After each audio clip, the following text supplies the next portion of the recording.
Esta es la historia sobre los príncipes no mudos. Y el monstruo que casi arruina todo. ¿De qué hablas, güey? ¿Cómo de qué? ¿De ti? ¿A quién estoy viendo? Eres una afrenta, Beto. Güey, tu carro, güey. Nos esforzamos por amarte, pero no lo haces fácil, ¿eh? Ujú. Yo no tengo carro, güey. O sea, te traemos huevos cocidos, acetatos de jazz viejos. ¿Y no lo aprecias? Sí. Bueno, seré un dios acuático, pero... Y bueno, y cuando vean lo que tengo acá abajo, voy a ser más que un dios. No puede ser. Yo lo que veo es que no tienes cola de pez, es lo que estoy viendo. A eso te refieres, ¿no? A eso Definitivamente, te así refieres. es, exactamente. Bueno, Empezando por ahí. Bueno, vamos ya a darle. You ain't heard nothing yet. Wait a minute, I tell you, you ain't heard nothing. Toot, toot, tootsie, goodbye. Esto es Toma 3, Toot, toot, tootsie, don't cry. un podcast de cine. The little choo-choo train that takes me away from you. You don't know just how sad it makes me. Bienvenidos a Toma 3, un podcast de cine. En esta ocasión estamos con ustedes. Marco Antonio Santiago. Roberto, el monstruo de la laguna Chévez. Y Víctor Hernández. Y en esta ocasión, como pueden imaginar, vamos a hablar de la más reciente película de Guillermo del Toro, director mexicano, La forma del agua, The Shape of Water. Ajá.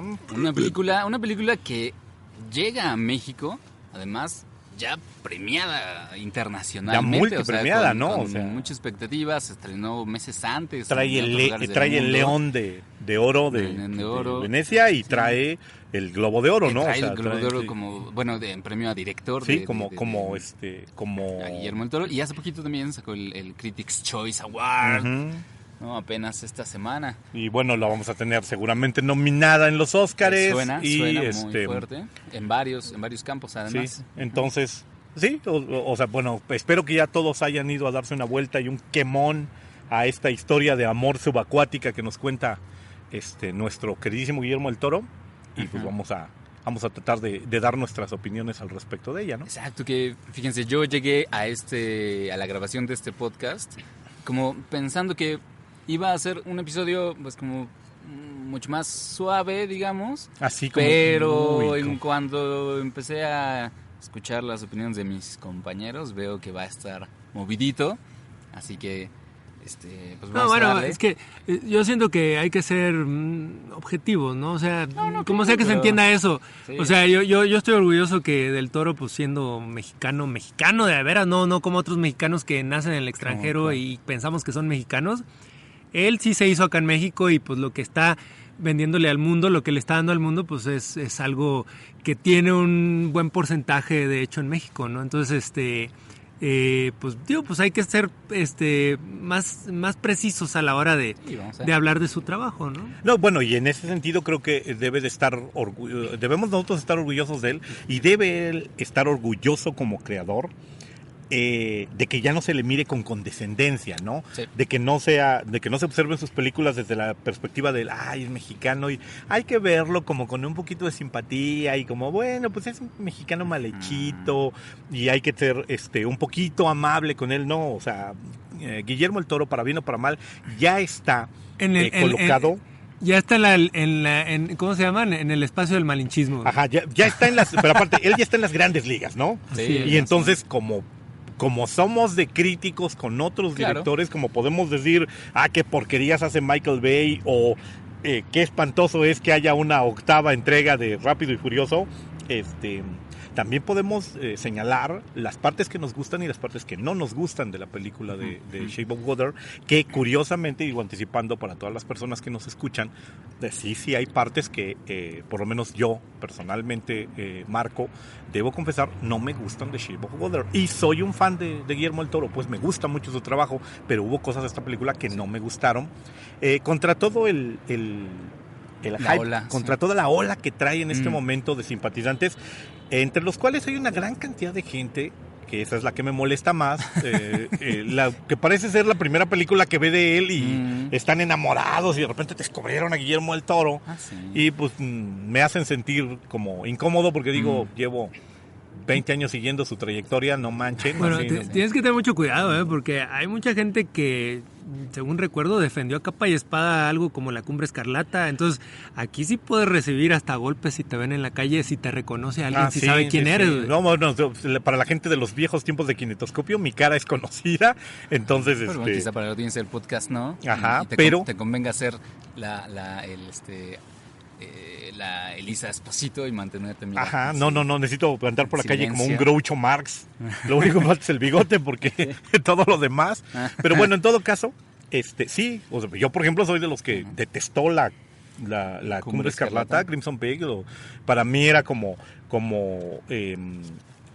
una película en la que Guillermo parecía exhausto a nivel creativo de narración. O sea, la película es todo envoltura y nada contenido. Ujú. Y yo recuerdo que cuando él la anunció como así, el cenit de Sí. su carrera, lo Sí, me señalaba acuerdo. como, wow, no, esta es la película que siempre he querido hacer. Sí, me acuerdo que usaban las palabras así, de, nos quedó una película bien chingona. Ajá. Y un año después, 2 años después, está declarando precisamente como preámbulo a The Shape of Water, me sentí vacío, no sabía, sí, o sea, Guillermo del Toro tiene declaraciones de... El productor me no- obligó a hacer declaraciones. No sabía yo qué hacer, o sea, de repente a mitad del rodaje de Crimson Peak dije, ¿qué estoy haciendo con Órale. mi vida? Ajá. O sea, las declaraciones son como muy raras. Y entonces cuando dijo, esta otra en cambio es más Claro. lo que yo quiero hacer, me preocupó sinceramente. Y reconozco que una parte de mí, esa parte de mí medio mamilona y hipsterosa que de repente me Ya sobrenada. conocimos aquí, ya. Ajá, Sí. y que oigo, o sea, 30 personas dicen, no, wow, The Shape of Water fue la experiencia cinematográfica de mi vida, me hacían entrar con desconfianza. Entré a la sala de cine, vi la película, salí de la película muy contento y muy satisfecho, pero curiosamente no salí creyendo lo que una gran cantidad de gente oí que decía alrededor de esta película, que es la mejor mejor del película Toro. de Guillermo del Toro. No lo creo. Ya. Pero podemos entrar en materia si quieren. Vamos a ver, pues quizá podemos empezar precisamente con nuestras consagradas sinopsis. Sinopsis. Una sinopsis. ¿Alguno de ustedes la quiere hacer, caballero? ¿O Sí. regreso a hacer sinopsis yo? No, por favor, que la haga alguien que vaya a hacer algo bonito, porque Vas. a mí me van a odiar. güey. Marco, por favor, sí. Bueno, The Shape of Water, la forma del agua, nos habla sobre una señorita inmersa en las épocas de la Guerra Fría. Hasta aparte tengo la impresión de que es el año 1956 y creo que hay muchas sí. pistas de que es ese año. E imbuida justamente en esta época.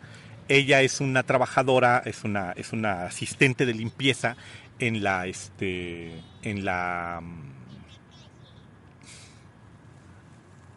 ¿Todo bien? sí, ¿Quieres que no quieres habla, ¿no? sí. Es Contéstale. que es mi sobrina. ¿Quieren oírla? Pues ya lo estamos oyendo. No, continúa, por favor. Te estoy oyendo, güey. Sí, ¿Qué güey, crees me que no queda puedo hacer dos cosas a la vez? güey? Perfectamente claro. O sea, Yo soy o el sea, que no puede hacer dos cosas sí, a la algo- vez, güey. O les- puedo contemplar sus pendejadas, güey. O Le pedimos a la gente que nos escuche Sí, lo ajá. que tenemos que decir y tú no nos puedes oír. O sea, Güey, ya me sé la película, güey. No necesito que alguien me cuente pero eres parte de algo esta que no conversación. entendí. Sí, o sea, Eres parte de esta conversación. no es eso lo que me molesta. Lo que me molesta es estés oyendo tus mensajes a 20 centímetros de mi oreja. Bueno, Ok, regresemos. regresemos. La historia nos narra a la joven señorita Espósito, que es una asistente de limpieza en un laboratorio norteamericano durante la Guerra Fría, que cuida, limpia las instalaciones, es muda, parece haber sido una joven encontrada en circunstancias misteriosas en su niñez, y que ahora tiene una vida rutinaria, un vecino que es está maravillosamente interpretado por Richard Jenkins, aunque el papel no era para él, por lo que tengo entendido. que es un ilustrador publicitario, un homosexual como medio... sí, que no sale del todo del closet, Sí. y ella tiene una vida de rutina, va y limpia un laboratorio. Esta rutina se ve interrumpida un día cuando un extraño espécimen biológico es introducido en este laboratorio. Este espécimen biológico es alguna clase de criatura anfibia que está prisionera por las autoridades norteamericanas, que parecen haberla cazado en Sudamérica. Poco a poco nos vamos enterando de esta criatura. Esta señorita Expósito, esta mujer muda, tiene una mejor amiga en el lugar, una dicharachera y encantadora dama afroamericana, que es la que le da voz de repente a sus pensamientos incluso. Y juntas descubren esta criatura. La señorita Expósito lentamente se va fascinando con la criatura. Finalmente se convence de que debe ayudarla a recuperar su libertad. En esta historia también tenemos una combinación ahí de personajes, entre los cuales hay algunos espías de las potencias soviéticas del momento. Bueno, lo que nos narra, o a lo que asistimos, sin querer arruinarles el final de la historia, es a la lucha de esta señorita por liberar a la criatura y devolverla por lo menos al mar, si no a su casa, por lo menos al mar, y la conjura improbable entre muchos personajes para liberar a la criatura de las malignas manipulaciones de un Michael Shannon, que es como uno de esos actores brillantes, porque todo el tiempo tiene cara de enojado, entonces hace un malo perfecto. Shannon, este personaje solo me hace descubrir lo mal director efectivamente que es Scott Snyder, o Zack Snyder, por no haberlo sabido utilizar en Superman como General Zod, porque el tipo es un personajazo. Pero básicamente esta es la sinopsis, la historia de amor entre una chica y una criatura anfibia, y su búsqueda por la libertad. Exacto. Bueno, pues, por favor. No, digo que espero que ya la hayan visto todos, porque si no, pues espero que les gusten los spoilers también. No, bueno, Porque podemos decir que, o sea, a partir de esta sinopsis, si quien puede poner pausa, creo que todos aquí recomendamos que la vean, digamos, Sí, nuestras opiniones, pero todos recomendamos que la vean. Y a partir de aquí, pues vienen spoilers. Puntos cruciales Además, de la o sea, historia. Exacto, vamos a discutir como bien a fondo esta película. O sea, con esa premisa que en apariencia es como tan estrafalaria y tan de fantasía, podrían haber salido muchas cosas. Del Toro le mete muchos elementos a la historia, y algo que me parece notable de la peli es que de alguna forma logra articularlos bien como para que la peli sea exitosa, ¿no? O sea, si tú dices, es una historia, es un cuento de hadas de amor para adultos, funciona así. O sea, me parece que sí logra ese cometido, a pesar de que tiene como tantos distintos pedazos de géneros varios que Del Toro le intenta meter. Entonces, es una peli que también tiene muchas cosas de que platicar, muchas capas que le podemos quitar. Tal vez no demasiadas, pero sí algunas como para hacer una ¿Es buena ¿Es tu primera nominada del año a Película Cebolla? Fíjate que, no, creo que no tanto, No. no tanto, pero sí, creo que sí tiene como algunas cuantas, por lo menos, ¿no? O por lo menos con varias, sí, o sea, cosas que discutir y que conversar, sí. Sí, ¿no? no, O bueno, sea, nos a da... diferencia de tal vez otros blockbusters o cosas. No, y a diferencia de incluso otras películas de Guillermo del Claro, Toro, ¿no? sí, por ejemplo, que son... Pacific Rim sería como muy difícil de ir desgranando poco a poco, Sí, ¿no? o sea, Pacific Rim es muy directa, Crimson Peak es una... Bueno, pero ni siquiera. muy plana, o sea... Ajá. Y aquí Guillermo del Toro vuelve a hacer una película personal, en todo caso. Eso es lo que primero que nada nos tiene que brincar. Vuelve a sus viejas obsesiones. Yo aquí encuentro similitudes, y creo que eso es lo primero que le salta a la mayor parte de la gente que vio la película. No sé si a todo el mundo le pase, pero esta película está llena de referencias culturales de distintas naturalezas. Desde las referencias que son están completamente dentro de la filmografía, es decir, si ustedes ven El Espinazo del Diablo o ven El Laberinto del Fauno, que son de las películas igual, incluso por ejemplo La Invención de Cronos, que son de las películas más personales de Guillermo del Toro, aquellas en las que trabaja no como en Hellboy, no como en Pacific Rim, no como en Blade, en las que trabaja en donde se siente más cómodo, tiene estos elementos repetidos, ¿no? Los elementos de el infante o al menos el inocente, en este caso representado por la señorita Espósito y en las otras películas que menciono, representado por niños. Esta persona inocente que desea a toda costa proteger y salvar a un monstruo. Eso, por ejemplo, es como uno de los tópicos de las constantes de la filmografía de Del Toro, que ya en ese sentido puede empezar a considerarse un director de género que tiene puntos comunes, ¿no? Tiene esta curiosa obsesión por el adulto completamente seco, completamente frío, que se convierte en un malo simple y sencillamente porque es un adulto. Realmente no parece ser perverso, simplemente no parece poder compaginar con la con la idea de la fantasía, ¿no? Y parece a toda costa querer destruirla. Me queda la impresión de que Guillermo en ese sentido conjura elementos como muy de su infancia al respecto de estos adultos tétricos que de repente quieren aplastarle los sueños a los niños con una intención de efectivamente hacerlos madurar, ¿no? De mostrarte el mundo del adulto. Tiene esta constante de que sus adultos suelen sufrir en algún momento de la película una suerte de mutilación o de herida visualmente muy impactante, ¿no? Y aquí lo hace muy muy rápido. En las otras películas suele hacerlo muy al final. Aquí lo hace muy rápido y nos muestra que justamente esta mutilación, en el caso de Michael Shannon, los dedos que le son cercenados, lo van envenenando. Y también aquí juega con esta imagen.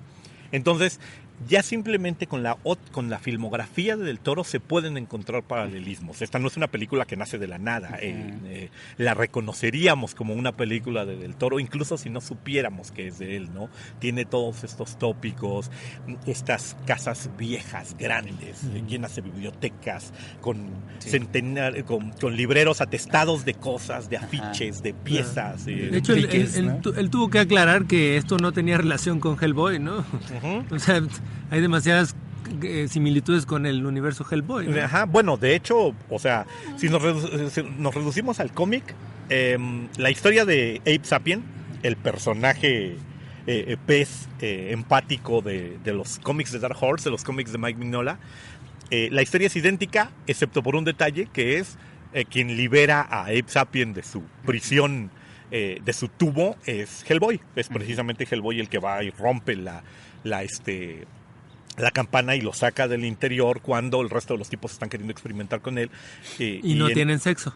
Y en este caso, pues no, son solo buenos amigos, pero no tienen sexo, ¿no? Pero la historia es esencialmente la misma y el personaje breva de una gran cantidad de confluencias. Eso sería el otro detalle, ¿no? Claro. O sea, el universo es muy Dark Horse, el universo es muy Lovecraftiano y el universo es muy Del Toro. Estas tres cosas hacen que aparte no son contradictorias. O sea, Mignola es muy Lovecraftiano. Sí, también. Del Toro es muy Lovecraftiano, así que todo lo podríamos colocar en todo esto breva de las viejas historias de H.P. Lovecraft, solo que lo que en Lovecraft es horror alienígena, en Guillermo del Toro es fantasía mucho más suave y mucho más idílica, pero tienen como los mismos gérmenes. Pues, perdón. Que Del Toro constantemente ha dicho de esta película que llevaba años pensándola. Dice prácticamente su motivación era un momento en su infancia cuando vio el monstruo de la laguna. ¿Cómo se llama en español? De monstruo de Black Lagoon. El monstruo de la laguna negra. Fíjate, sí. Mira, ok.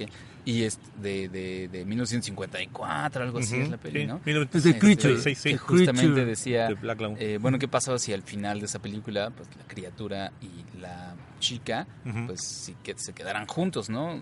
Es decir, tuvieran esta relación romántica de amor. Dice, él reconoce eso, bueno, por lo menos lo dice así públicamente, que ese es el germen de esta idea. Entonces, ahí vemos como otra fuente de la cual abreva, ¿no? Ujú. Que yo no sé hasta qué punto, por ejemplo, Miñola se inspira en esa criatura para crear a Abe Sapien. Ajá. Seguramente que muchísimo. Entonces, como que Miñola, justo tenemos como esas Miñola líneas, lo ha, ¿no? Miñola El lo ha linaje. mencionado, sí, o sea, el linaje de la criatura de la Laguna Negra Ajá.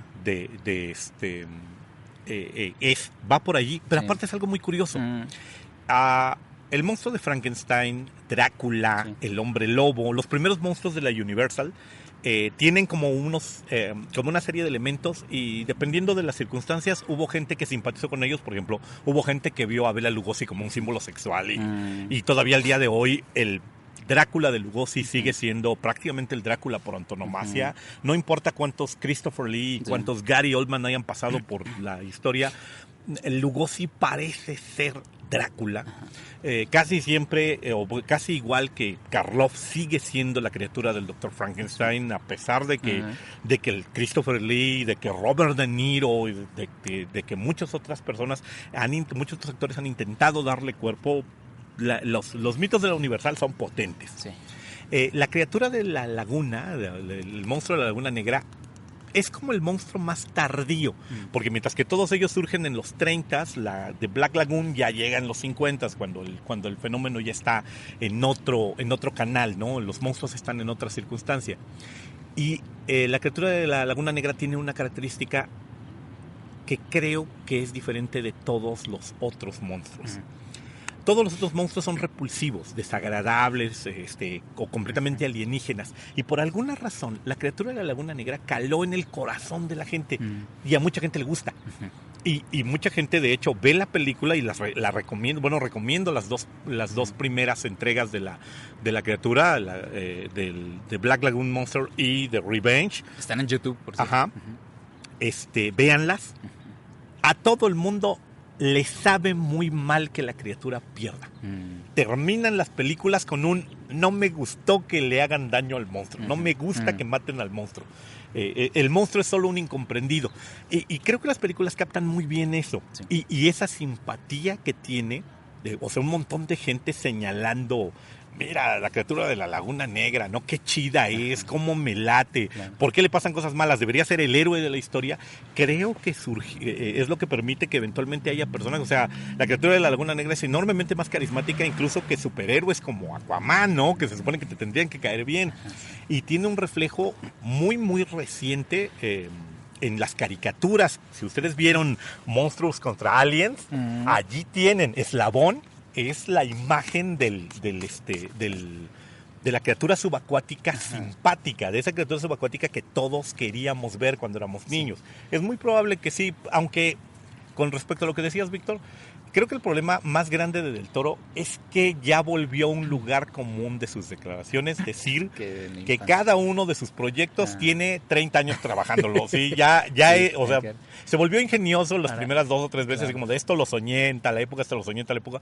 Me queda claro de que muchas de sus historias nacieron cuando él era niño, pero tiene que empezar a dejar de utilizar ese argumento, porque, por ejemplo, pasó con Nocturna. Esta es una historia que llevo 20 años trabajando, y lo único que pasó es que los que la leímos dijimos, pues, ¿Para qué Que dice es que su sale? novela de o sea, vampiros, esto, ¿no? Que esto después sí, hizo serie. sí, o sea, la historia de los zombipiros, pues Ajá. tampoco es como para Claro. hacerlo tan...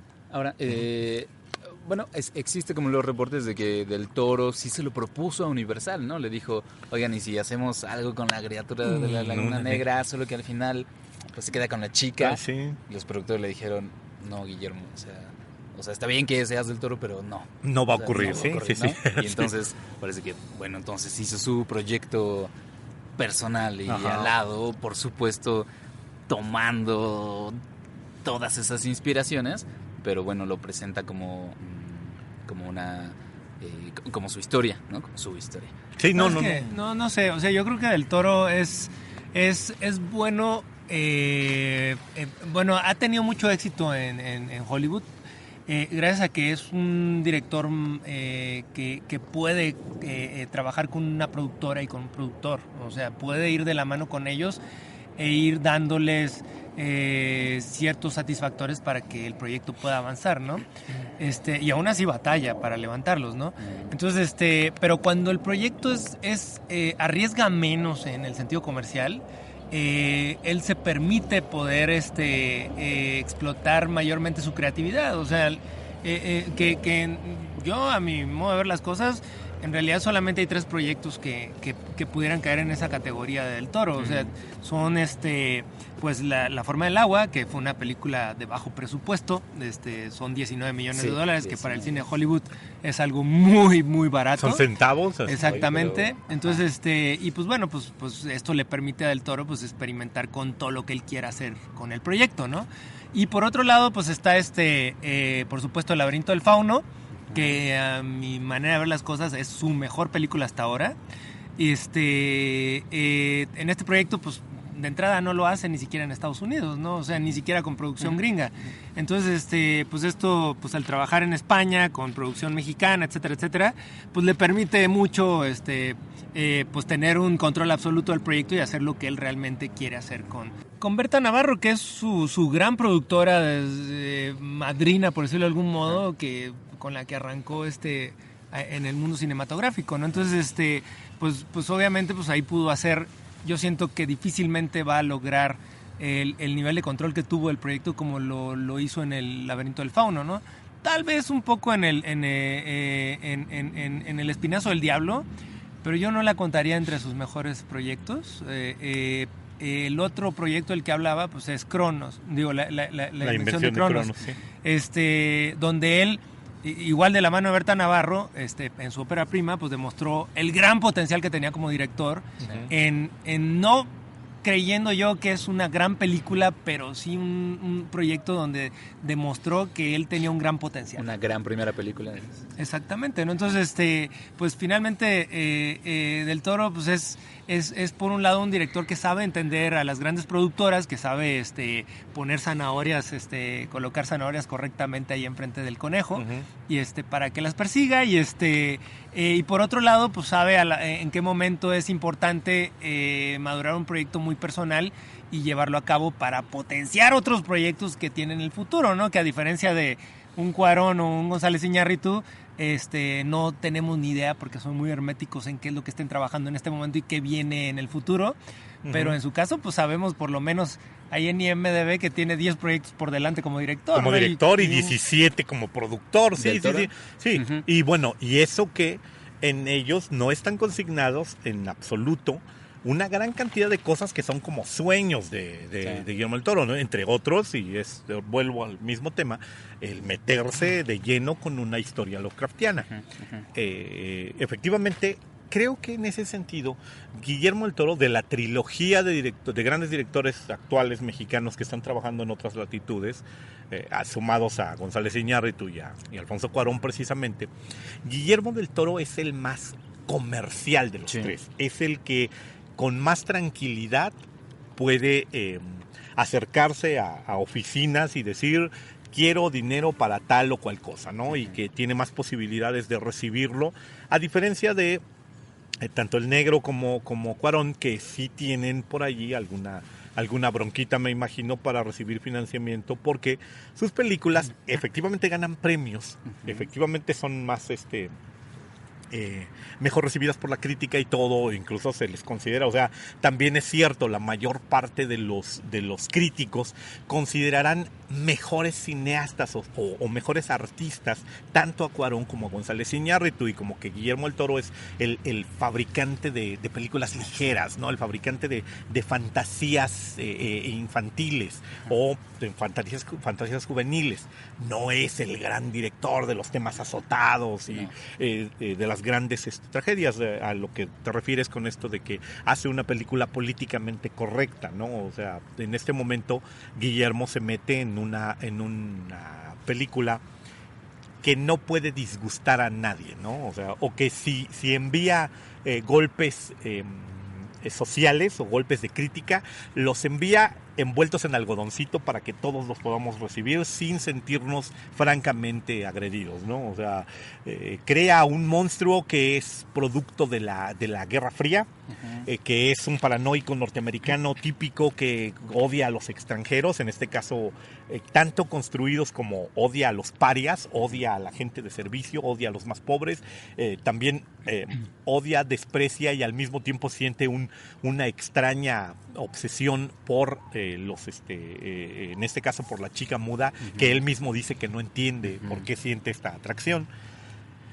Odia al monstruo, pero todo es dentro de un engranaje. Él solo es parte de una maquinaria, ¿no? Y de hecho se le presenta como un ciudadano integrado a la sociedad, feliz, un padre y un marido, que solo quiere vivir el sueño americano, ¿no? Solo quiere tener su cochecito y todo, ¿no? Entonces, hace una crítica, pero la envuelve en algodón precisamente para evitarse el problema de señalar un fulano de tal es intrínsecamente perverso, intrínsecamente maligno por desear el mal o desear la separación de las personas que son diferentes, ¿no?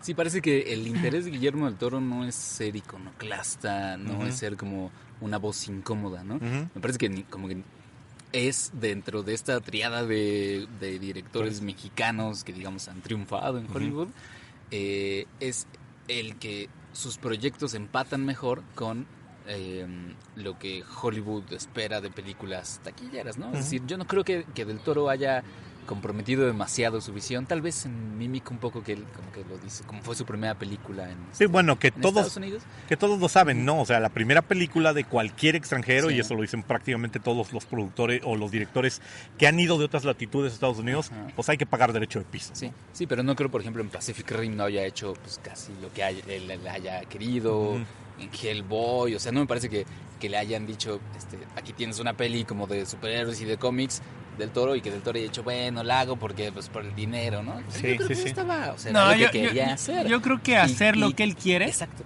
Hacer lo que él quiere significa tener también el tiempo que él quiere, ¿no? Y yo creo que en películas como Pacific Rim definitivamente no tuvo el tiempo que le hubiera querido. No, en Mimic no tuvo el tiempo que hubiera querido, o sea, para desarrollar el proyecto. Y por ejemplo, en el caso de Mimic, como decías, pues tuvo pues productores tan poderosos como los Weinstein detrás, como para decirle que creían que no funcionaba para el proyecto e imponer su ley, ¿no? Pero bueno, Pacific Rim, o sea, a pesar de que es una peli muy sencilla, muy directa, sí se siente muy personal, se siente como, o sea, no se siente sin alma, ¿no? Aunque sea un alma muy simple. Pues porque es muy sencillo, ¿no? O sea, mientras que probablemente otros directores tengan el sueño de, yo quiero filmar y parecerme a los Coen, ¿no? O yo quiero dirigir y parecerme a a John Cassavetes, ¿no?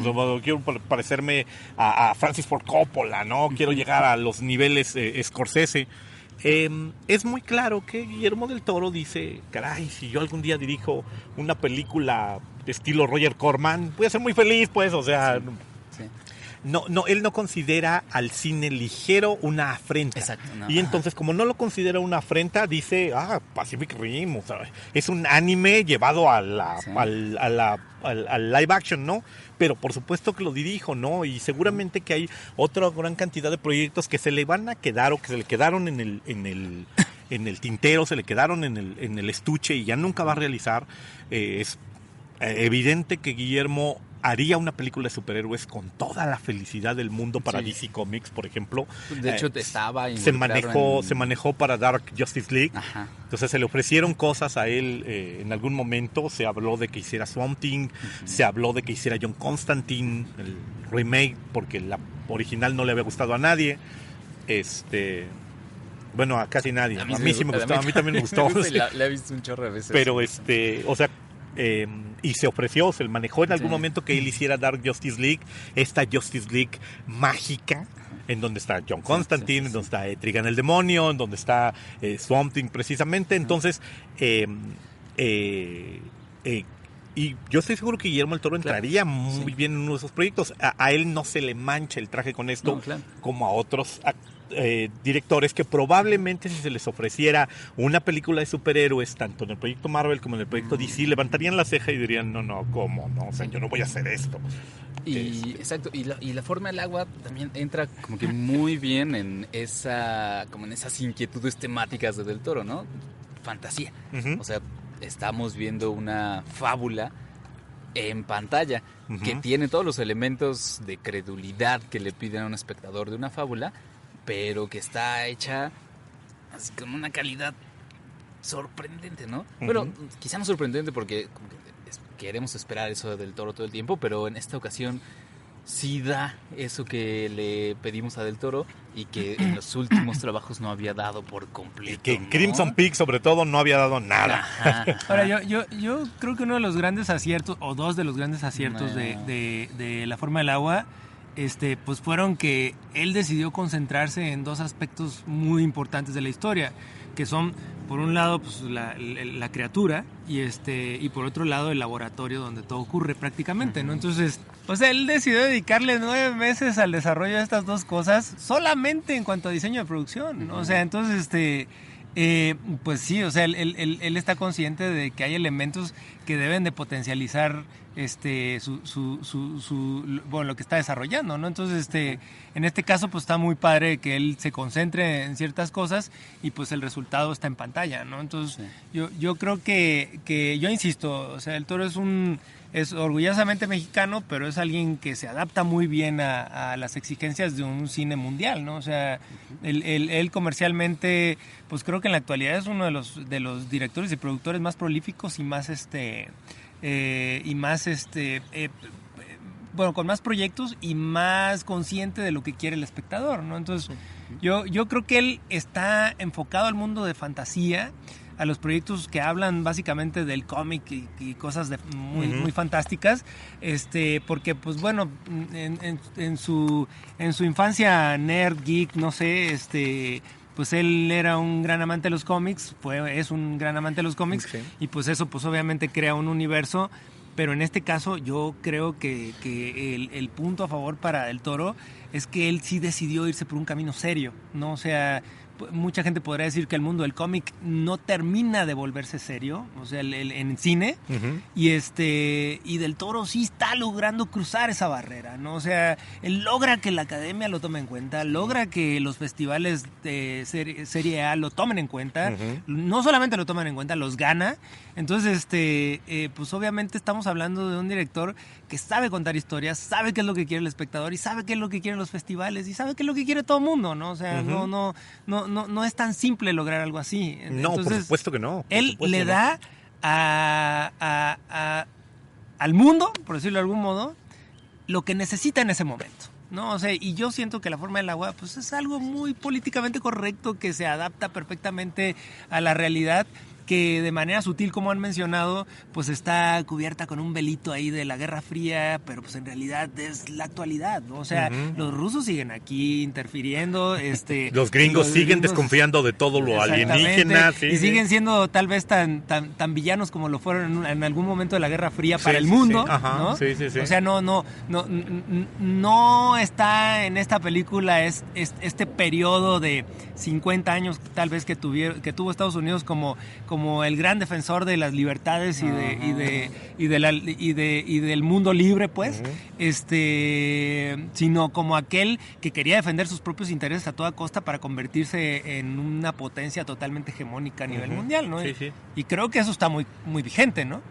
Oigan, pues si les parece bien, o sea, ahora que hablamos ya un poco de la carrera del Toro y cómo se inserta la forma del agua en ella, pues que hablemos de elementos muy particulares de la película. O sea, por ejemplo, una cosa que a mí me llama la atención y aprecio mucho y agradezco mucho es que la criatura esté presentada con muy poquito CGI, ¿no? O sea, que haya una persona ahí, es Doug Jones, que está en su traje, que el diseño de producción de la criatura lo presente como de una manera como tan orgánica, tan viscosa. Sí, tal vez es cierto que no es muy expresivo, pero bueno, sí tiene, o sea, pertenece a ese mundo, ¿no? Como que empata muy bien con el mundo que la película presenta, a diferencia de muchos otros monstruos y otras criaturas que hemos visto en recientes películas, que francamente saltan porque se nota demasiado que no están ahí, ¿no? Como que están superpuestos en la historia, ¿no? Y la criatura del toro está tan presente, ¿no? Que incluso se permite hacer escenas de sexo con la protagonista que funcionan, ¿no? Que no te chocan por completo. A mí sí me chocaron. Me parecieron grotescas. Bueno, es que no sé qué tipo de... Lo que mencionas es muy interesante. Sí, Guillermo del Toro ha insistido en muchas ocasiones en que le gusta mucho ese tipo de cosas, trabajar con maquetas y trabajar con actores caracterizados. O sea, esa es la razón por la que, por ejemplo, Ron Perlman en algún momento dijo: no quiero hacer Hellboy 3 a menos que lo dirija Guillermo del Toro, porque sé que va a salir algo interesante, porque era muy complicado. O sea, ellos dicen que son 6 horas de maquillaje sentados en una silla, preparando los props y todo antes de filmar, ¿no? Entonces, que es extraordinariamente demandante. Y bueno, Doug Jones, que dice que se aventaba 3 horas en silla de maquillaje para prepararse para esto, también decía que esta es la ocasión en la que menos ha sufrido con el maquillaje, pues, o con la creación del monstruo comparado con sus anteriores trabajos, porque pues debemos recordar que él es Abe Sapien, ¿no? Él es el actor que interpreta, él interpreta a Abe Sapien, es una de las... fauno.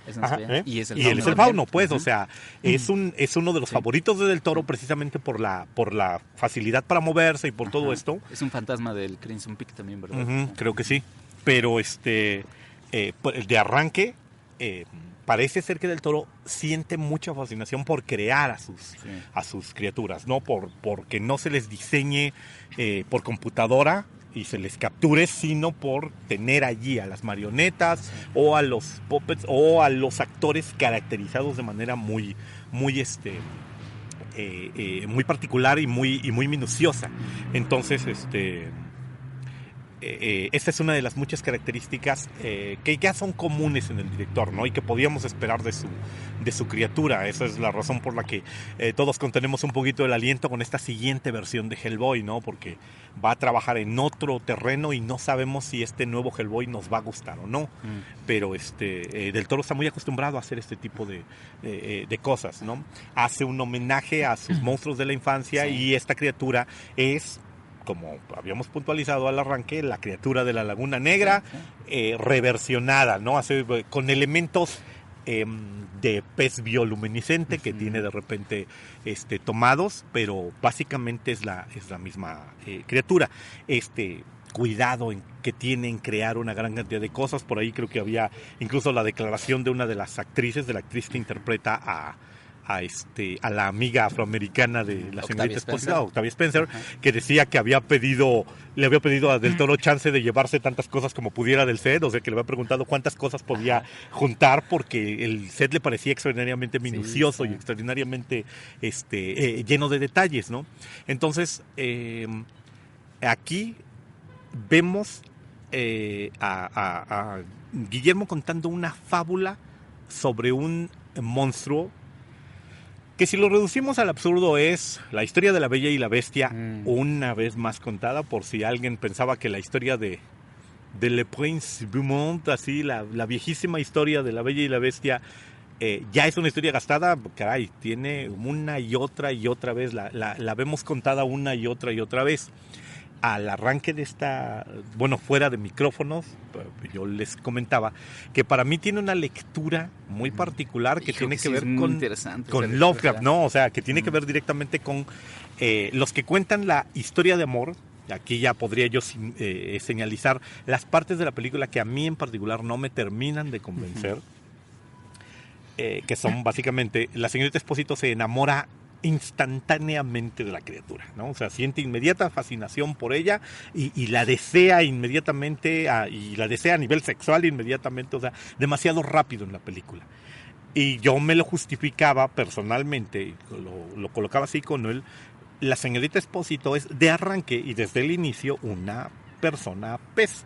Es una clase de híbrido. Ella es un anfibio, o al menos un descendiente de anfibios, Y eso explica inmediatamente algunos de los detalles de tanto de su conformación física como de su carácter y de la manera en la que reacciona instantáneamente a esta criatura pez, ¿no? A diferencia de muchas otras personas que lo vieron simplemente como la historia de amor entre humano y pez. A mí me queda la impresión de que está justificado de arranque. Yo veo The Shape of Water, La forma del agua, como una conversión de La sombra de Innsmouth, pero no como cuento de horror, sino como cuento romántico, pues.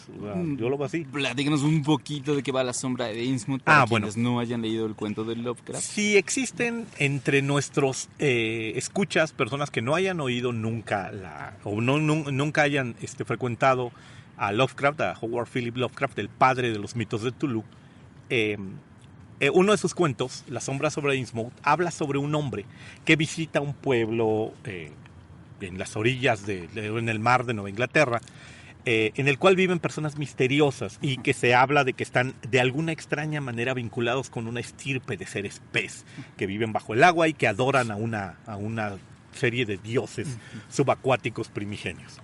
El cuento básicamente es la historia de un hombre que es acosado por los lugareños y perseguido por ellos en una noche de terror, y que eventualmente descubre que en realidad forma parte de esta estirpe de hombres pez, ¿no? Y aunque al principio esto es manifestado con horror, el final del cuento, que es devastador, nos presenta a un personaje fascinado con su herencia anfibia, descubriendo estas características frente al espejo y decidiendo a huir hacia el mar, a reunirse con su estirpe, ¿no? Lo que en Lovecraft está contado como una historia de terror morbosa sobre alguien que primero considera una estirpe de seres monstruosos y luego los considera sus parientes, se fascina con ellos de manera mórbida y desea acercárseles. Aquí está convertido en una historia de amor, en una historia de reencuentro, en la historia de una persona que no conoce sus orígenes, no sabe cuáles son sus orígenes, eventualmente los descubre y entonces se deja arrastrar por ellos a toda costa, pues en contra de cualquier obstáculo. Yo confieso que es una lectura que me parece bien interesante por varias cosas. O sea, una es que a pesar de que en el final, o sea, ya dijimos que hay spoilers, ¿no? Entonces, en el final vemos que al personaje Sally Hawkins le surgen branquias, ¿no? En donde estaban antes sus cicatrices. Sí. Al final puede ella respirar y entendemos que pues se va a vivir para siempre feliz con la criatura es la en el princesa fondo muda, del mar. sí. Exacto. Y bueno, ese final en particular, creo que sí es fantasioso, claro, pero bueno, tiene algunas bases en lo que la criatura puede hacer, por ejemplo, ¿no? Si se entiende que tiene como estos poderes de curación con el cual le saca cabello al personaje de Richard Jenkins, o le cura las heridas mismas. Sí. Bueno, uno dice, ok, pues no me choca que le ponga la mano en el cuello a Elisa y le haga brotar branquias, ¿no? Entonces me parece además un final interesante que en lugar de que la criatura se quede acá o en que se separen, al final ella termine yéndose, ¿no? Pero entonces esta lectura de que ella originalmente es una criatura con una cierta estirpe de hombres pez, bueno, mujeres pez, ya que lo pienso, no está tampoco, más bien sí se puede compaginar con lo que vemos en la película, o sea, no de una manera como tan inmediata y directa, pero sí hay ciertos elementos, o sea, es huérfana, se supone, no sabe de dónde viene, sus cicatrices están sospechosamente ubicadas donde estarían unas inexplicables, branquias. Ajá. Según lo que dicen, apareció flotando en el río, lo que dicen. No en algún momento de la historia hay incluso la mención de que apareció en una canastilla en el agua, pues, o sea, que es así como muy pues es Moisés. más como bíblica, ¿no? Ajá. Exacto, porque puede ser anfibia, así, ¿no? Sí. Exacto, también. O el hecho incluso de que lo que vemos desde las primeras escenas, ¿no? Que parte de su rutina diaria es masturbarse en la tina, y entonces como que parte de su... Eso no lo vi. Sí, incluso está esta mención lateral de hay una insistencia en Dalila, el personaje que hace Octavia Spencer, que es digamos que es increpada por Michael Shannon como parte de una estirpe. Finalmente esta historia de Sansón es contra los filisteos, y los filisteos son adoradores de una deidad que, si alguno de ustedes tiene curiosidad, puede referirse a la Biblia para buscarlo. Los filisteos son adoradores de una criatura que se llama Dagón. Dagón eventualmente va a ser utilizado por Lovecraft y por su círculo como una deidad menor de los mitos, como una suerte de hijo adoptivo del gran Cthulhu. Entonces, o sea, ahí está presente dentro de la historia en varias ocasiones la mención de las cuestiones Lovecraftianas y de esta confluencia. O sea, no son pocas las pistas que deja Del Toro a lo largo del lugar. Tienen que ver, creo, con una obsesión que él mismo ha manifestado durante muchos años. Él quiere llevar a Lovecraft al cine, en una gran superproducción. Cada vez lo veo más lejano, cada vez veo con mayor dificultad que esto ocurra, dado el mare magnum de proyectos que tiene encima. Sí. Pero en cuanto encuentre una productora, muy probablemente podamos ver algo de él al respecto. Y si no, por lo pronto él nos va dando. Aquí esta es una historia de amor entre Deep Ones, entre profundos, enmascarada, sí. Pues. O sea. Lo que digo es que me parece tan interesante esa lectura porque le da la vuelta por completo a el mensaje que le ha gustado tanto al público. O sea, los que vimos la película, me cuento entre ellos, como que leímos la historia como este mensaje de amor por los que son diferentes, ¿no? De compasión, de aceptación, no solo como de curiosidad y fascinación al principio, pero sí, al final que puede surgir verdadero amor, ¿no? Y tenemos muchos o sea, los personajes que están cercanos a la protagonista son representantes de esos otros, ¿no? De como los afroamericanos, homosexuales. Exacto. E incluso podría interpretarse como el científico ruso que al final pues medio que traiciona también a su madre patria por el afán de mantener a la criatura viva, ¿no? O sea, como por su amor a la ciencia, por su amor al misterio, a lo que se encariña con su objeto de estudio. Eso también es alguien ajeno a la sociedad.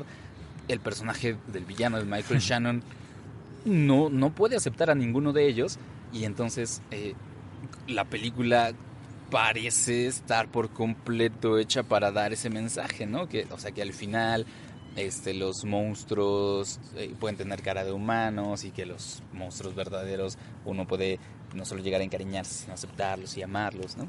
Pero en esta otra lectura, pues no sé, como que borra por completo, bueno, no sé si por completo, pero le quita una gran parte de ese mensaje, ¿no? Quizá lo único que se conservaría es que Elisa, el personaje de Sally Hawkins, bueno, a pesar de su estirpe pez, tiene amigos cercanos que harían mucho por ella, ¿no? O sea, como que logró vivir y hacer amistades con personas aquí en este mundo, ¿no?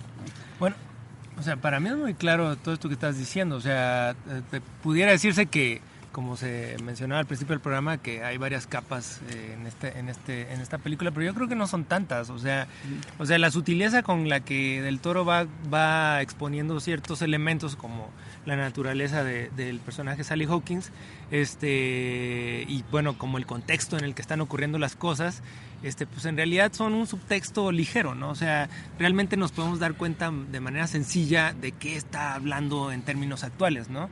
Entonces, yo creo que todos los personajes que él plantea en la historia, en cierto modo están bien desarrollados, pero hay uno que y le voy a llamar no el personaje de Michael Shannon, ¿o quién es el villano?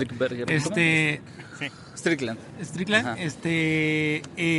O sea, en realidad no es el personaje de él, sino lo que él representa, o sea, el gobierno de los Estados Unidos, o sea, todo elemento que tiene que ver con ese ente, en realidad está despersonalizado. O sea, hay mucha gente que cree que no está bien construido el personaje de Michael Shannon. Su nombre, Michael Shannon.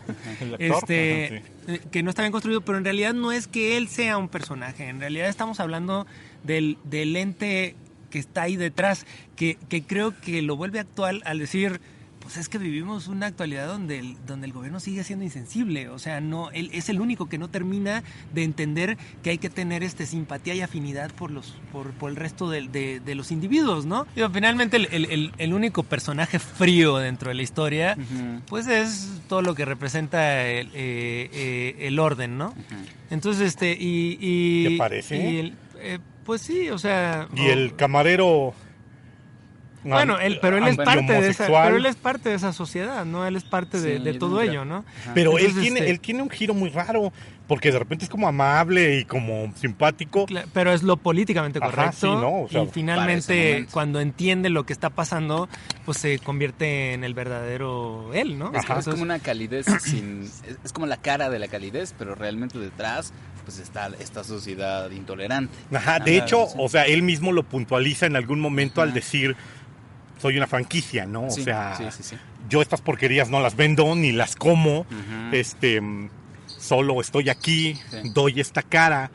Es capaz de decirle a un conjunto, a una pareja afroamericana que entra, no pueden sentarse, pero vuelvan pronto. Sí. O sea, puedo servirles lo que ustedes quieran siempre y cuando se lo lleven y se lo coman en otro lado. El militar, el general, que él habla con Shannon, tiene esa misma característica, pero él es aún más macabro, ¿no? Porque lo que dice es, ¿qué basta para que un hombre fracase? Que me falle una vez, ¿no? No importa que haya tenido una cadena de éxito tras éxito tras éxito, si me fallas una vez, es como si nunca me hubiera sido útil. Ahora, bueno, a mí lo que se me hace interesante, muy interesante de lo que hizo el Toro, es que, pues Hollywood se vaya a lo que sabe hacer, ¿no? O sea, o sea, ese discurso de en la entrega de los Óscares vamos a decir lo que pensamos y lo que sentimos y tenemos una agenda y todo se vuelve totalmente político, pues, la verdad no tiene ningún sentido. O sea, lo que tiene sentido para un Hollywood es mediante las películas, que es un gran aparato de propaganda, por donde lo queramos ver. Gente ve las películas que las entregas de premios. Así es, o sea, es un Inception en el espectador, ¿no? Entonces, pues aquí nos damos perfectamente cuenta de que hay un discurso y de que se está hablando de que la actualidad es una crítica a la actualidad que vivimos, ¿no? Entonces, pues Hollywood está diciendo, pues qué bonito, o sea, no tenemos que despotricar hablando de que estamos en contra de, pero sí podemos darle un premio a estas películas que están diciendo lo que no tendríamos que decir de más, ¿no? Y yo quiero decir algo respecto de los personajes precisamente, porque creo que el elenco de los personajes principales, llamémosle, o sea, tanto el personaje de Sally Hawkins como sus dos amigos, el villano o incluso un poquito el científico, a pesar de que parecen ser estereotipos hechos y derechos para fábulas, o sea, como la amiga, además... La amiga parlanchina. La amiga parlanchina, sí. Y que además últimamente el estereotipo es como de amiga negra que tiene como una calidad moral que te alza las cejas, y entonces... Que es un personaje que fue creado en The Help, ¿no? O sea, en realidad es el mismo personaje. Exactamente, ¿no? Entonces es el estereotipo, o el de... el hombre mayor homosexual que nunca salió del closet porque pues no sé, no se atrevió, este villano que es malo por ser malo. Creo que como que cada uno tiene una escena en la película que le da cierto nivel de complejidad, o sea, un poquito chiquito, como un arco pequeño que hace que sí tal vez sean caricaturas, pero un poquito más humanas, ¿no? Y el villano, por ejemplo, me gusta mucho la escena en la que lo regaña el general, porque ves ahí cuál es la motivación del villano, ¿no? No solo es ser malo, sino como que realmente viene de esta cultura de guerra en la que pues las cosas se tienen que hacer o te mueres haciéndolas, ¿no? Entonces hay ahí una motivación más que solamente ser malo, ¿no? Sabes que no le gusta la debilidad y por eso no se lava 2 veces las manos cuando va al baño, y eso pues sí lo haría un villano, pero además hay algo detrás. Escena aparte engendrada, para los que conozcan las bibliografías, es una escena engendrada directamente de una película, de la película de uno de los grandes amigos de Guillermo del Toro, que es Santiago Segura, que es de Torrente, pues, o sea, en Torrente esta misma escena se hace, pero a nivel chusco, ¿no? Cuando de repente entra un Torrente niño y su tío al baño y se lavan las manos, bueno, el Torrente niño va a orinar, y el tío primero se lava las manos y lo reprende diciéndole que una persona decente y correcta se lava las manos antes, porque su picha es lo más importante en la vida y tiene que tratarla con respeto, ¿no? O sea, que quien se lava después demuestra asco por su picha que acaba de agarrar pero no, o sea, la picha es la parte más importante de ti, por tanto debes lavarte las manos antes de tocarla, ¿no? Entonces, esta escena de Michael Shannon es una reversión seria, por así decirlo, del chistorete que se avienta Segura en Torrente. Sí. Entonces, el personaje de Octavia Spencer también tiene su escena en la que después de que toda la película se la ha pasado hablando de su esposo, y entonces tú entiendes que lo ama más que nada, cuando Michael Shannon va a verla y la amenaza y el esposo como que la traiciona y le dice dónde está la criatura, y luego el esposo le dice no le hables a esta persona, no te metas, ella se confronta a su esposo, ¿no? Y hace lo que le dice que no haga. El personaje de Richard Jenkins tiene su momento en el que intenta conectar con el empleado de la tienda de pies. De la tienda de pies. Lo rechazan, pero pues también es una escena que marca el desarrollo del personaje, ¿no? O sea, me parece que hasta eso, sí tal vez sean caricaturas, pero tienen un lado interesante humano. Todos son ¿no? personajes solitarios, ¿no? O sea, también, sí. Y como que está muy marcado. Y en todo caso, lo que es meritorio, creo que Del Toro es fiel a una muy vieja tradición del cine norteamericano e incluso del cine mexicano. Creo que también él puede ahí beber un poquito de esto, de sus viejas aficiones de Guillermo del Toro en directores como Carlos Enrique Taboada, pero sobre todo como Juan López Moctezuma. Esta tradición del cine de terror y de fantasía, de decir en voz alta, precisamente porque es un cine fantástico, lo que a veces el cine más serio no puede permitirse decir.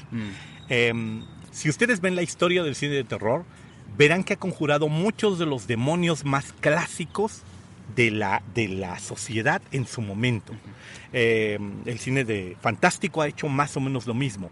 Si ustedes ven Usurpadores de Cuerpos es una macabra fábula con respecto al terror que los norteamericanos sienten por el socialismo. Sí. Esta pesadilla que Don Siegel plantea, al norteamericano se le dice que la mayor forma de horror es la supresión de la individualidad.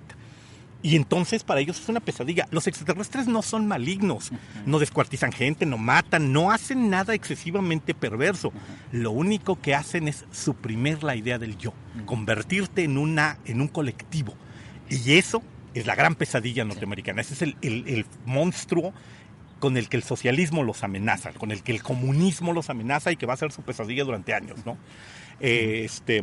Vemos el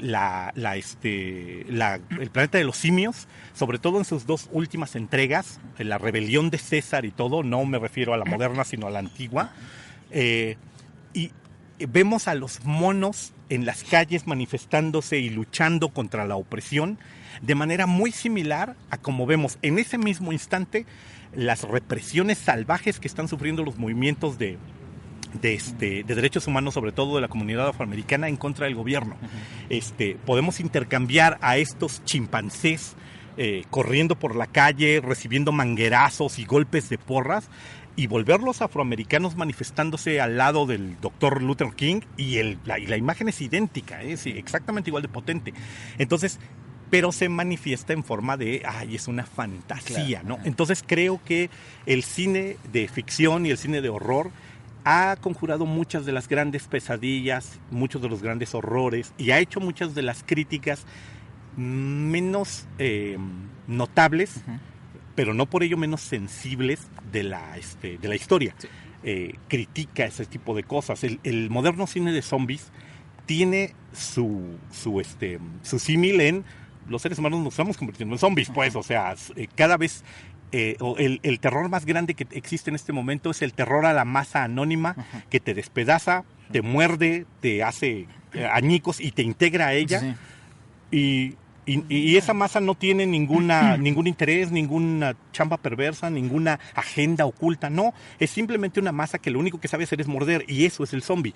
Entonces, Del Toro es fiel en esta película, con su pequeña crítica, a lo mejor fantástica y edulcorada y recolocada en otro ambiente, precisamente a lo que siempre ha sido meritorio en el cine fantástico, que es presentarnos un espejo a lo mejor un poquito lleno de colorcitos, a lo mejor un poquito difuminado, pero un espejo frente al cual nos tenemos que observar, ¿no? Como que, del lado de quién estamos en esta historia y por qué estamos de ese lado, ¿no? Sí, yo creo que es una bonita fábula, a fin de cuentas. Sí. Una fábula muy bien contada. O sea, Del Toro se caracteriza por ser un muy buen contador de historias. Uh-huh. Y pues bueno, pues en este punto no sé de qué quieras. ¿Quieres que brinquemos ahora, Vic?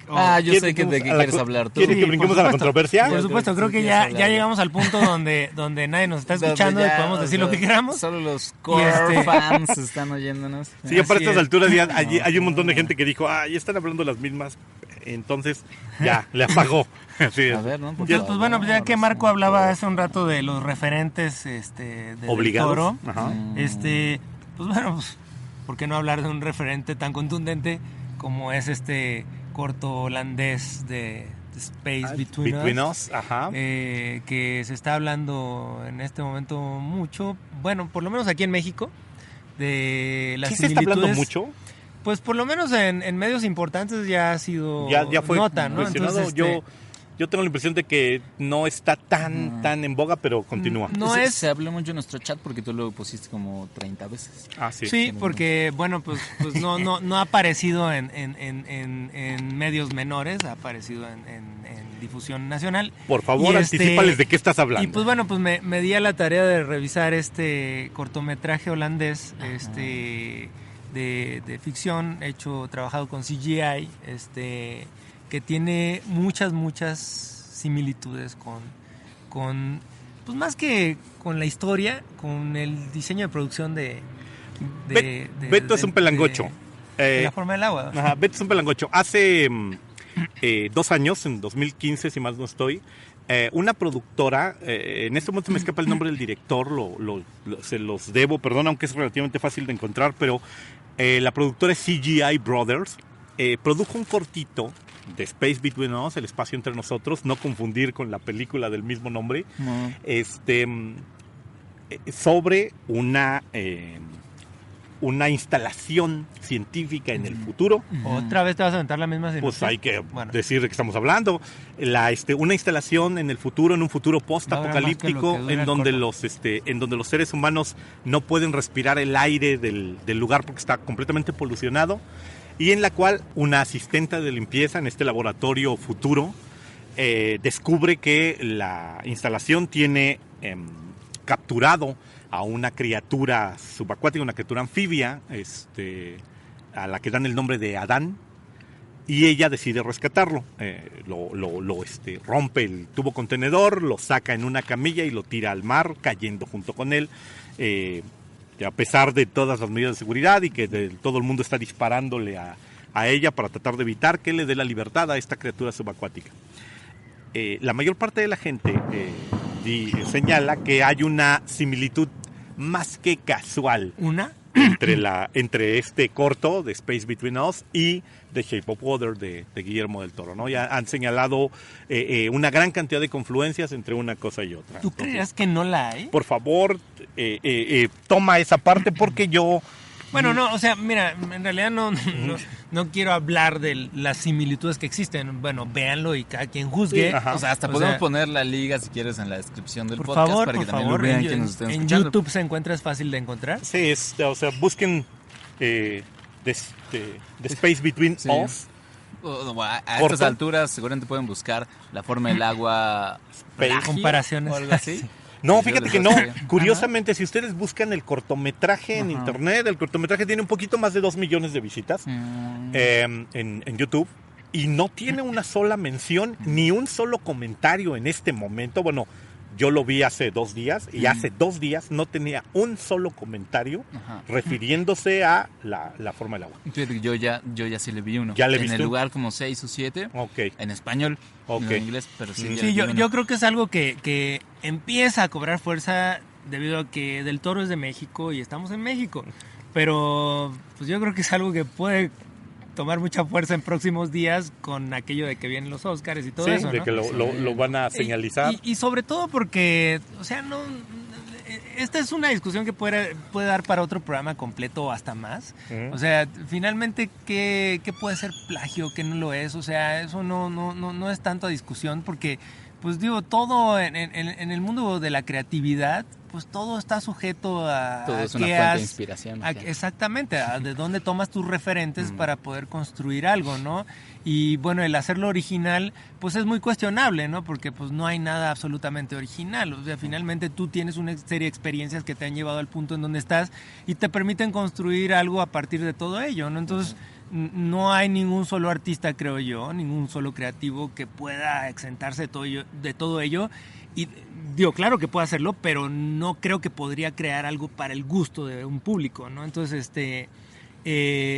otra cosa totalmente discutible, pero a fin de cuentas, a lo que voy es, el cine está plagado de referencias, está plagado de homenajes, está plagado de situaciones donde los mismos directores argumentan que efectivamente fueron inspirados para hacer su proyecto, su obra, a partir de referentes contundentes, ¿no? Que lo llevaron a mostrar algo de manera tan descarada, por decirlo de algún modo, que es totalmente viene de allá. Un ejemplo rápido, no me acuerdo del personaje de 2049 de esta pareja del personaje de Ryan Gosling, que está abiertamente y a todas luces inspirada en el personaje de Scarlett Johansson en Her, ¿no? Entonces, pues bueno, o sea, finalmente, digo, el mismo Villeneuve reconoció que efectivamente hay inspiración en ello. Y pues bueno, pues así es por todos lados, ¿no? Entonces, por supuesto que en La forma del agua, pues hay inspiración en El monstruo de la Laguna Negra, hay inspiración en La Bella y la Bestia, hay inspiración en La Sirenita Inversa. O sea, sí. Totalmente, en o sea, Splash. en estos cómics que mencionaba Marco. Sí. Y Hay quien me compara que se parece mucho a la historia de E.T. también, solo que al final por se enamoran. supuesto, o sea, finalmente al público le gusta que le cuenten una y otra vez la misma historia, ¿no? Lo único que quieren ver es que quieren pensar es que no es la misma historia. Yo voy a hacer aquí una señalización, no me gustaría abundar mucho en este asunto. Yo les recomiendo que vean The Space Between Us porque es un corto muy bonito, es un corto muy bonito.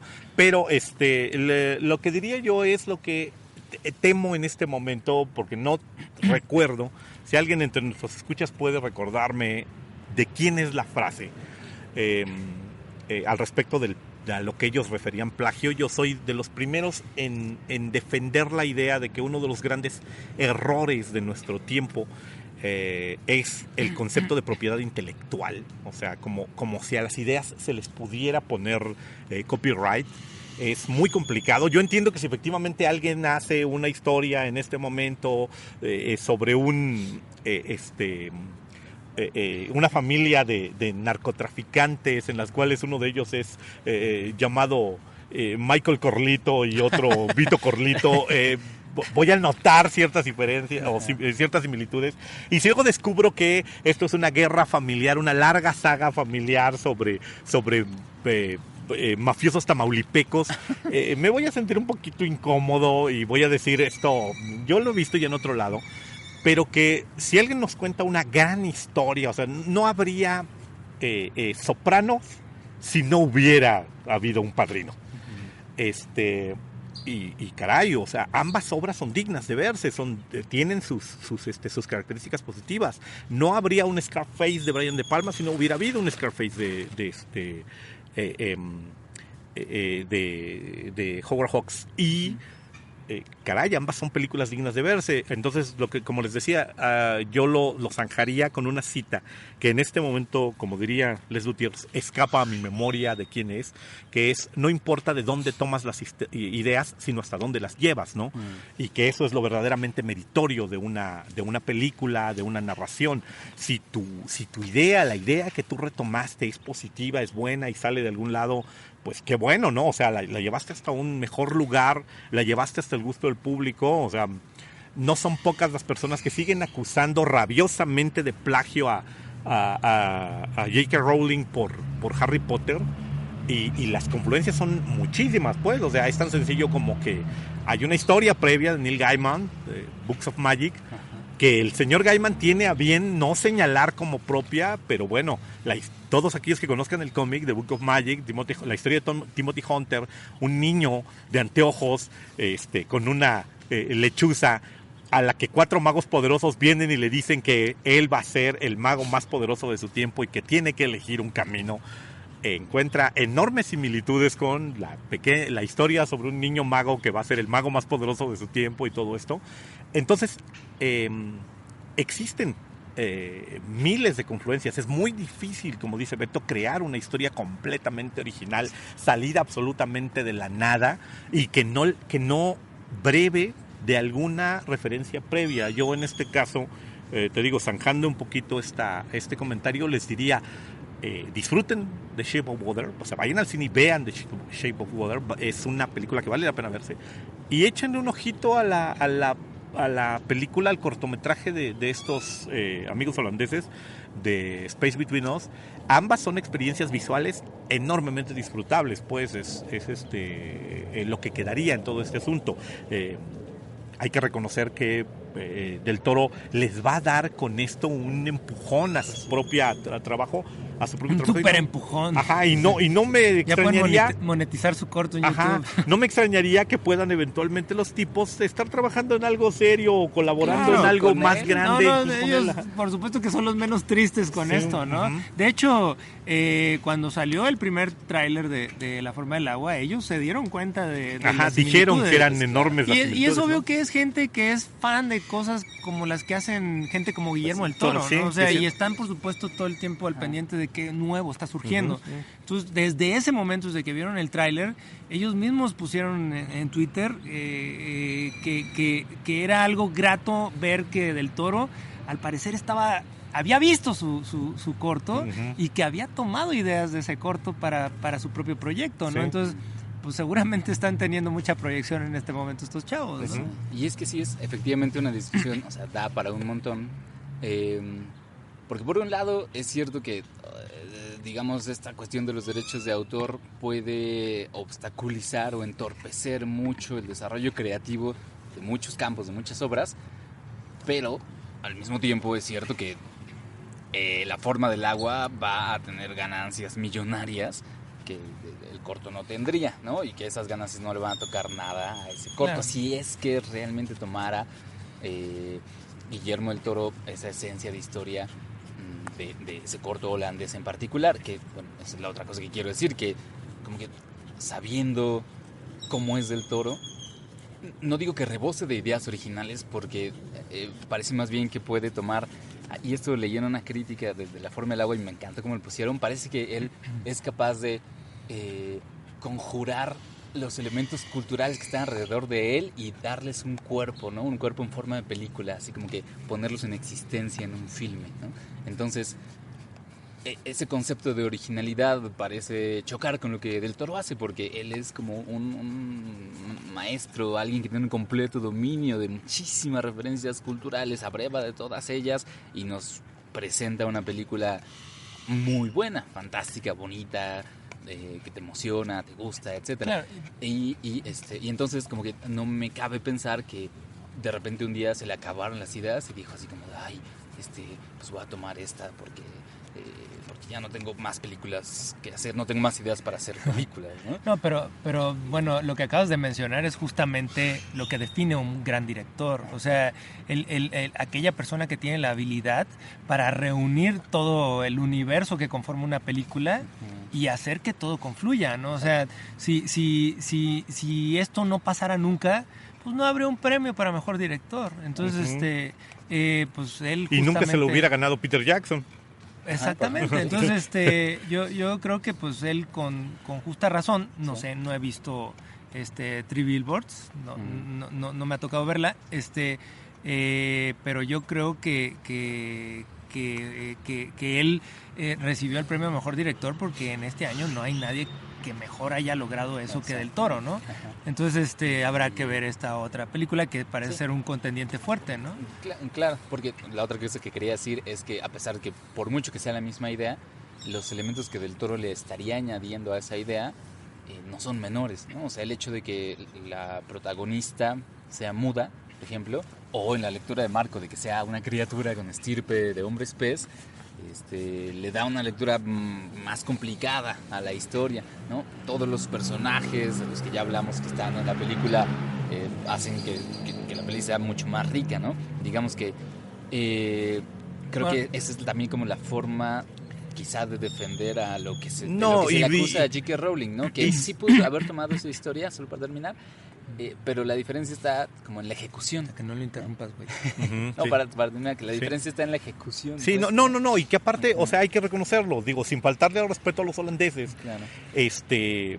realizar un cortometraje es, no tengo idea de cuántas veces más difícil que realizar Sí. un largometraje. No, y con las características de este Ajá, cortometraje. sí, o sea, y hay un en chorro de gente particular. atrás cuando los créditos salen. Sí, o sea, me queda claro que, o sea, aparte, el equipo que lleva a cabo la forma del agua está encabezado por Guillermo del Toro.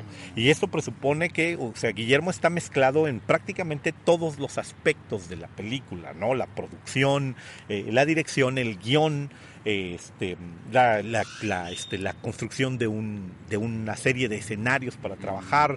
Él se dedica incluso a castinear a la gente, pues, o sea, dice que muchos de los personajes están escritos para las personas que los interpretaron, no todos, pero prácticamente todos están para las personas para las cuales él originalmente los concibió, ¿no? O sea, y van en cosas como que a esta actriz, a Sally Hawkins, la convence de hacer el personaje, o lo primero que tiene es en una fiesta en donde ella confiesa que estaba borracha, pues, y que ahí fue donde por primera vez le habló de la película, ¿no? O sea, Guillermo se mezcla en todas estas cosas. El esfuerzo que realiza para dar una película que es agradable y que se va a quedar entre las películas con este tema, entre las películas que tienen este tema, como una de las grandes muestras de hasta dónde puede llegar esta película. Puede ya sentarse con gran orgullo junto a otras películas de monstruos incomprendidos, y no desentonar, no quedar para nada como una pariente cojita. Y eso tiene que ser meritorio, pues, o sea, hay que ir a ver esta película sin envolvernos en la bandera de ¡ay, es otra película hecha por un mexicano! No, sin levantar la ceja con bueno, es otra peliculita de Guillermo del Toro. No. Hay que ir a verla como lo que es, una pieza cinematográfica que tiene orígenes, en donde tienen orígenes muchas de las cosas de Guillermo del Toro, muchas de las obsesiones de Guillermo del Toro, que aparte son obsesiones que no son antinaturales. Yo estoy seguro que hay toda una generación de personas, entre las cuales espero haya algunos que me están oyendo, que crecimos viendo las mismas películas de monstruos, leyendo los mismos libros de fantasía y horror, hojeando los mismos cómics que nuestras tías locas rompían luego así enfrente de nuestros ojos, y soñando con algún día ver, o en el caso de Guillermo y de algunos otros creadores, hacer nuevos capítulos de estas historias, ¿no? O sea, aportar la parte de tu granito de arena. Yo no creería, honestamente, que, bueno, una vez que vean ambas cosas, Ajá. Que alguien venga y me diga, ¿sabes qué? Guillermo del Toro nunca jamás vio este corto. O sea, la verdad es que no. Pero es que, o sea, incluso Por lo que yo la pienso es que en todo historia- caso pudo haberlo visto cuando ya tenía desarrollado el concepto. Eso sí lo creo, pues. O sea, creo que la historia tampoco es como tan sui generis para pensar que no se le pudo haber ocurrido a más de una persona con cercanía de tiempo. O sea, sí, incluso la idea de que, pues no sé, o sea, los holandeses, o sea, ahí está Abe Sapien, que es más antiguo que el corto de los holandeses y que igual es una criatura atrapada Sí. en un tanque de agua. No, la y el rescatan. monstruo de la Laguna Negra, ¿no? Sí. Exactamente, ¿no? Y, O sea, y que su criatura pues está claramente inspirada en los monstruos de Avatar, pues. O sea, su es muy su azul, CGI mucho es muy de Avatar, sí, pues. mucho es más muy... azul, más verde y además más apuesto, ¿no? Ajá, Sí, sí, es- está ajá, galanzón, está así. galanzón. Entonces, sí o sea, no, por supuesto que hay decenas de elementos, pero, o sea, te pongo un ejemplo inmediato. Si Guillermo del Toro hubiera querido, o sea, hubiera querido no meterse en problemas viendo esta historia, yo solo tengo una situación, bueno, una sugerencia. ¿Qué diferencia hay entre que el personaje de la señorita Espósito sea, como se plantea, alguien que limpia, y que sea una ayudante de laboratorio del profesor Hofstadter, como está allí manejado. Si es que te querías separar tantito de la narración. Bueno, ¿Qué hubiera ocurrido si la señorita Espósito fuera, en lugar de una bata de limpieza, trajera una bata blanca de laboratorio y fuera la ayudante del científico espía? No hubiera habido ni una sola diferencia en la película. Y con eso ya no reconoceríamos al corto. Para mí es así como, o sea, es capital que el personaje de Sally Hawkins sea una afanadora de limpieza. Según yo, no. No, pero tal vez lo vuelve más interesante al personaje, digo, porque finalmente es una historia de 2 horas, bueno, de hora y media, 2 horas, ¿no? Sí. O sea, contra pues algo que está contado en 12 minutos, sí, ¿no? Entonces, pues bueno, obviamente necesitas personajes más complejos, con más problemas, con más trama, con un contexto, exactamente, con una trama y pues distintas y subtramas, ¿no? Y subtexto. Sí. Entonces, pues no sé, o sea, tienes que no solamente querer rellenar 12 minutos con otros 80, ¿no? O sea, necesitas más bien desarrollar. Ajá.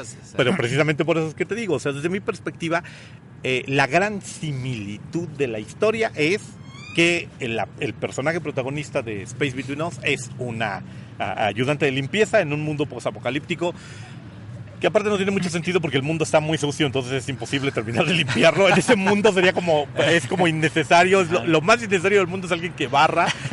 Pero bueno, pues ahí está. Y entonces, en ese mundo pues está este personaje. En la confluencia es Sally Hawkins también es una afanadora.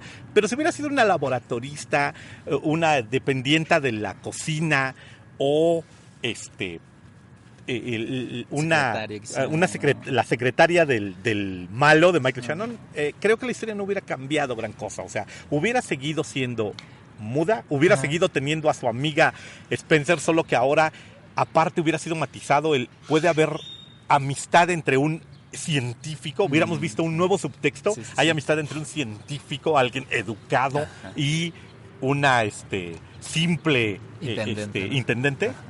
Lo cual tampoco es extraño. Eso da la intención de que sea un marginado, ¿no? Quien está ahí detrás, ¿no? Pues, entonces, y bueno, pues creo que Del Toro lo hizo reiteradamente con casi todos los personajes de la historia, ¿no?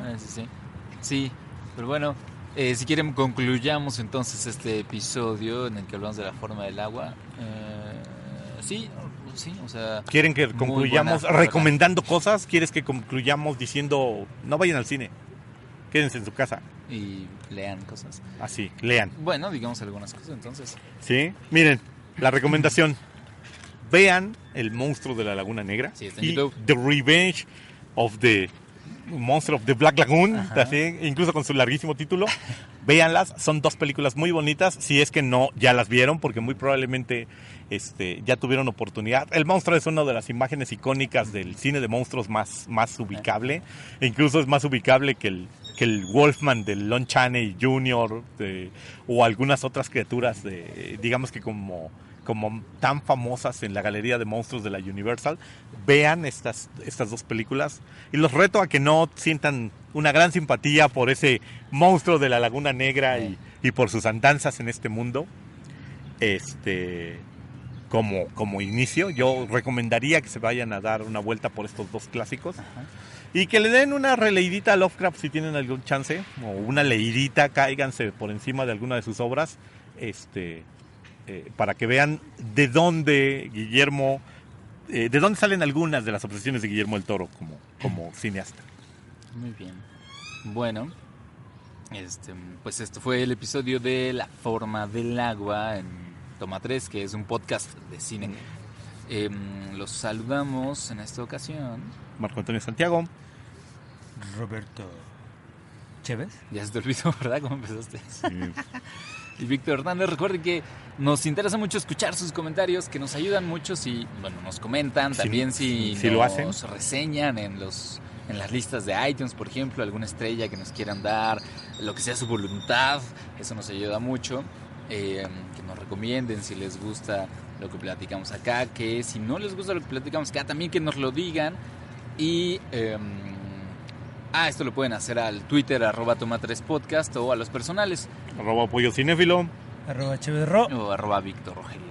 Y bueno, les agradecemos mucho por habernos escuchado. Pues vámonos, ¿no? A la forma del agua. A meter al canal que ya vamos a llover. Déjame te agarro la pelona. Para que te salga, ay, para que güey. salga pelo.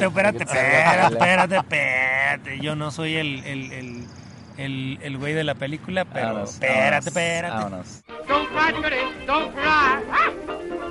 Goodbye, Tootsie, goodbye.